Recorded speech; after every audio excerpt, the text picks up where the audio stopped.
ओम। दर्शन क्या है? दर्शन शब्द का तात्पर्य क्या है? दर्शन का लक्षण क्या है?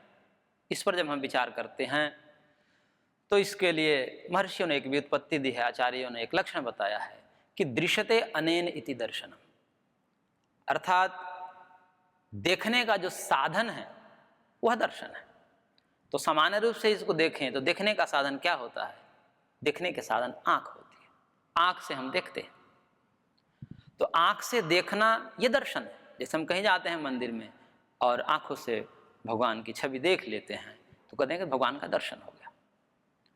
तो आंखों के माध्यम से दर्शन, यह दर्शन शब्द का अर्थ सामान्य है और यह दर्शन तो पशु पक्षी भी अपने आंखों से करते हैं। परंतु जिस दर्शन शास्त्र में दर्शन शब्द का प्रयोग किया जाता है वह क्या केवल इतना ही है दर्शन शब्द का अर्थ? आंखों से देखना मात्र दर्शन है?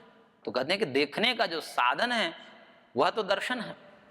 परंतु यहां पर दर्शन शास्त्र हम पढ़ने जा रहे हैं, बहुत जिज्ञासा है कि आखिर दर्शन में क्या है, किस प्रकार का दर्शन है ये। तो वह दर्शन सामान्य दर्शन नहीं है, अभी तो यहां पर इसका विशिष्ट लक्षण है। चक्षु से देखना मात्र दर्शन नहीं, चक्षु से भी देखा जाता है, लेकिन ये चक्षु भी तीन प्रकार की होती है। ये जो चक्षु है जिसमें हम देख रहे हैं ये चर्म चक्षु है। इससे हम बाहरी जगत को देखते हैं, बाहर जगत में जो रूप है, रस है, उसको जो हम देखते हैं, वस्तुओं को देखते हैं, पदार्थों को देखते हैं। एक प्रेम चक्षु होता है, प्रेम चक्षु से भगवत दर्शन होता है, भगवान के रूप का दर्शन होता है। हरि व्यापक सर्वत्र समाना, प्रेम ते प्रगट हो ही मैं जाना। क्यों? जो सर्वव्यापक प्रभु है प्रेम के वशीभूत होकर को दर्शन देते हैं, भक्त को अपने आंखों से, इन चर्म चक्षु से दर्शन देते हैं।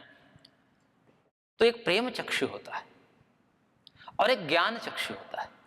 ज्ञान चक्षु से वस्तु के यथार्थ स्वरूप का ज्ञान होता है और वस्तु के यथार्थ स्वरूप से का दर्शन होने से जो वस्तु में मोह है, राग है, द्वेष है, उसका त्याग होकर के हम दुखों से रहित हो जाते हैं। क्योंकि चर्म चक्षु से देखे हुए वस्तु में हमें भ्रम भी हो सकता है। जैसे रस्सी में सर्प भी हम आंख से ही देखते हैं, रस्सी है उसमें सांप दिखाई देने लगता है अंधेरे में, तो वो भी चर्म चक्षु से दिखाई, लेकिन चर्म चक्षु से धोखा भी हो सकता है। मृग मरीचिका में जैसे जल का भ्रम हो जाता है उस प्रकार से चर्म चक्षु से भ्रम भी हो सकता है। परंतु जो ज्ञान चक्षु है, उसी चर्म चक्षु से जब हम रस्सी में सांप को देखते हैं भ्रम होता है, तो फिर उसका निरसन कैसे होता है, उसका खंडन कैसे होता है, उसका परिहार कैसे होता है? तो ज्ञान से होता है।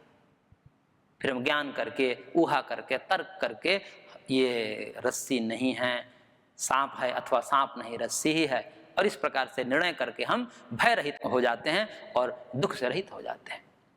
तो इसी प्रकार यहाँ पर दर्शन का तात्पर्य है ज्ञान से। वह ज्ञान से युक्त होकर के हम इस जगत में बर्ताव करते हैं, तो वह जो जगत हमें दुख दे रहा है, जिसमें हम मोहित हैं, जिसने हमें बांध रखा है, उन दुखों से, उन मोहों से, उन रागों से हम छूट जाते हैं और हम सुख को प्राप्त हो जाते हैं। तो इस प्रकार से इस दर्शन शब्द का तात्पर्य हुआ ज्ञान। उस ज्ञान चक्षु से हम इस जगत को देखते हैं, तो यह दर्शन शब्द का तात्पर्य है। इसे ही फिलोसफी जो अंग्रेजी शब्द हैं उसमें जो ग्रीक शब्द दो शब्दों से मिलाकर बनाते हैं, फिलोस और सोफिया, ज्ञान के प्रति प्रेम, तो वही तात्पर्य उन्होंने भी व्यक्त किया है। तो इस प्रकार से दर्शन शब्द का तात्पर्य हुआ ज्ञान, और उस ज्ञान रूपी चक्षु से इस जगत को देखते हैं तो यथार्थ दिखता है। जगत जैसा है वैसा दिखता है, तो वस्तु जैसी है वैसे दिखती है, तो हमें दुख नहीं होता है, भ्रम नहीं होता, मोह नहीं होता है, हम सुखी होते हैं, हम शांत होते हैं। तो इस प्रकार से दर्शन शब्द का अर्थ हुआ। ओम।